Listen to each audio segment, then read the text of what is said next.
All right, so today we started talking about our intercepts, okay? Our intercepts. And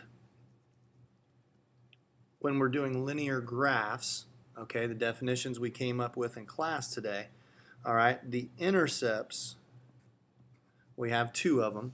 Our intercepts are where the line intersects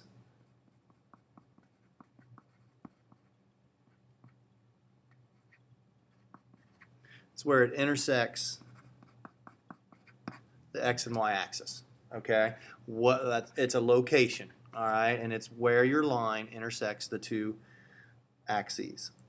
All right, so if we look at our example here for line A, okay, if we look at line A, if we want to identify the two intercepts for line A,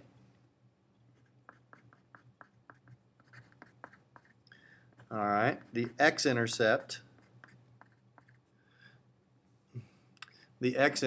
is going to be where it crosses the x-axis. So where does line A cross the x-axis?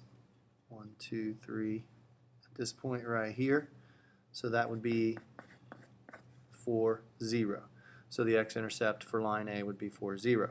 And then we can also identify a y-intercept, which again, where does line A intersect the y-axis? 1, 2, 3, 4. That would be at that location, 0, 5.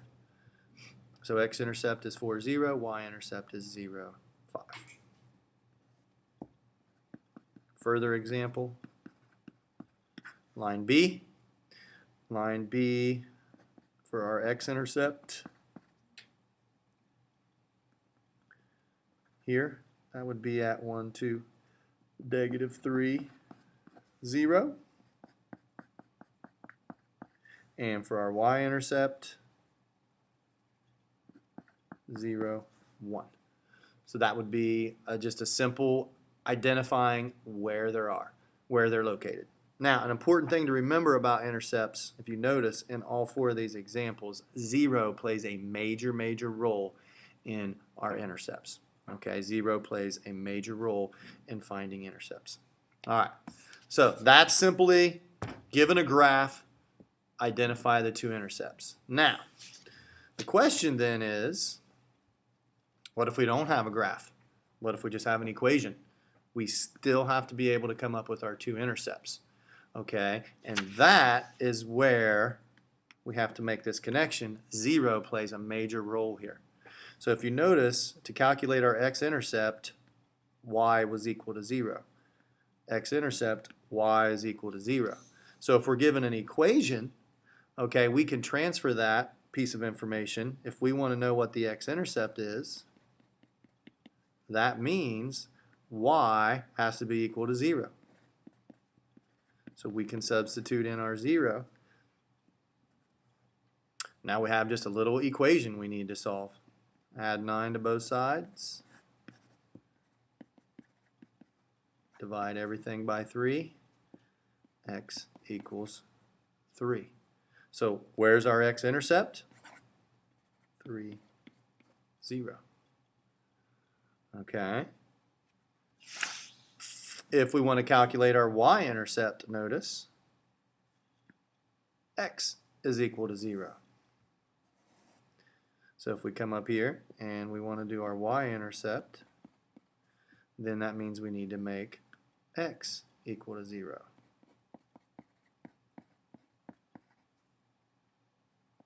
Zero minus 9, so we get -9.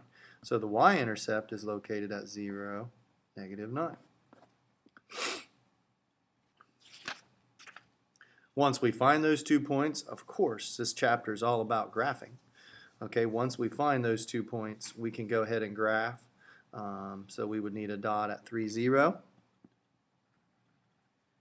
And then our y-intercept is at 0, -9. 0. Way down here. Actually off. Once we get our intercepts, those are pretty reliable. We can go ahead and connect our dots. Okay. both types of formulas, or excuse me, equations. Okay, variables apart, variables together. But we've already established our rule now. To calculate the x-intercept, y has to be a 0.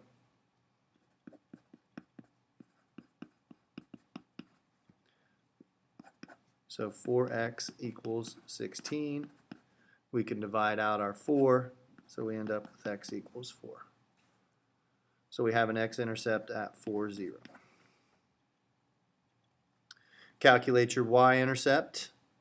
X has to be 0.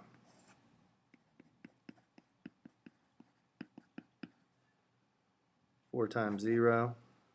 So we're left with 2y equals 16. Divide out your 2. Y equals 8. So your y-intercept would be at 0, 8. And again, once you got those 2 points, we could go ahead and plot those. All right, that should be enough to get you going on your homework. Do the best you can, and as always, bring any questions to class tomorrow.